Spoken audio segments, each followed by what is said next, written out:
মজাদার হালিম কিন্তু রান্না করেই ফেললাম। কালকে কিন্তু বলছিলাম যে হালিম রান্না করে আপনাদের দেখাবো। আসসালামু আলাইকুম বন্ধুরা, সবাই কেমন আছেন? দোয়া করি সবাই ভালো থাকেন। এই দেখেন আমি কিন্তু সব মশলা টশলা দিয়ে তারপর হচ্ছে ওই মাংসটা বসাই দিয়েছিলাম, হালিমের যে মাংসটা আর কি।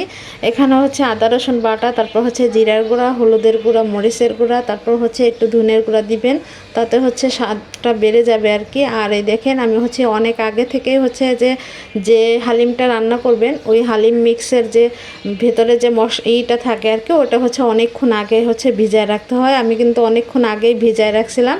তারপর হচ্ছে এই দেখেন মাংসটা সুন্দর করে ভুনা করে অনেকক্ষণ পর্যন্ত রান্না করে ভুনা করে নিয়ে তারপর হচ্ছে আমি এই যে ওই হালিম মিক্সটা দিয়ে তারপর হচ্ছে এই যে পানি দিয়ে দিছি।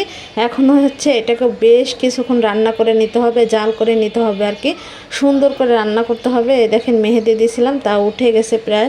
মানে এখনকার মেহেদি কি মানে দিলেই 2-3 দিনের মধ্যে উঠে যায়। যাই হোক, এই দেখেন আমি হচ্ছে এইখানে হচ্ছে যে পেঁয়াজ ভেজে নিচ্ছি। এটা হইতেছে মানে ব্রেস্টটা কিছুটা উঠায় রাখবো, মানে যখন সাজাবো হালিমটা তখন দিব। আর হচ্ছে এটা দিয়ে কিন্তু বাগার দিতে হবে অবশ্যই। হালিমটা কিন্তু রান্নার পরে হচ্ছে যে রান্না শেষ, এই দেখেন এই হালিমটা এখন আমি বাগার দিব। বাগার দিলে কিন্তু হালিমটা খেতে বেশি ভালো লাগে। আসলে আমার মতো করে আমি রান্না করছি, হালিমটা কিন্তু অনেক মজা হয়েছিল। আপনারা কিন্তু এভাবে রান্না করতে পারেন, অনেক মজা হয়। যেহেতু মজা হয়েছে এজন্য হচ্ছে আমি আপনাদের সাথে শেয়ার করতেছি।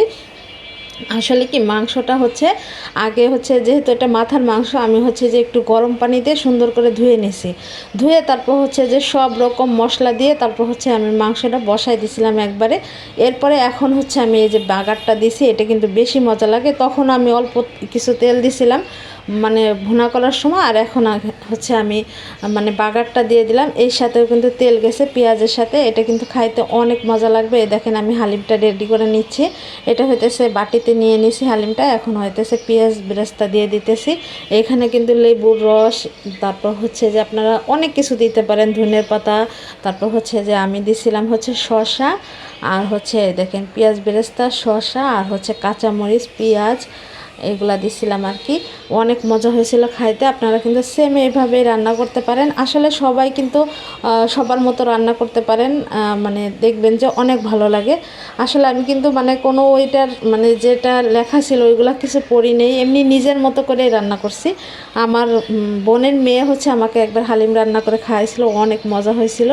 আমি ঠিক সেমভাবে রান্না করছি, এই জন্য অনেক মজা হয়েছে। আপনারা এইভাবে রান্না করে খাবেন, অনেক ভালো লাগবে।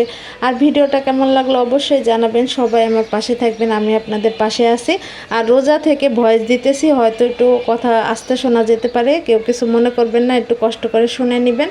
আর হালিমটা কিন্তু অনেক মজা হয়েছিল, সেম এইভাবেই রান্না করবেন, অনেক ভালো লাগে। আর লাস্টের দিকে অবশ্যই মানে বাগার দিয়ে দিবেন, তাহলে হচ্ছে হালিমটা খেতে অনেক ভালো লাগে। আর হচ্ছে আমার পাশে থাকবেন, সবাই ভালো থাকবেন। আল্লাহ হাফেজ।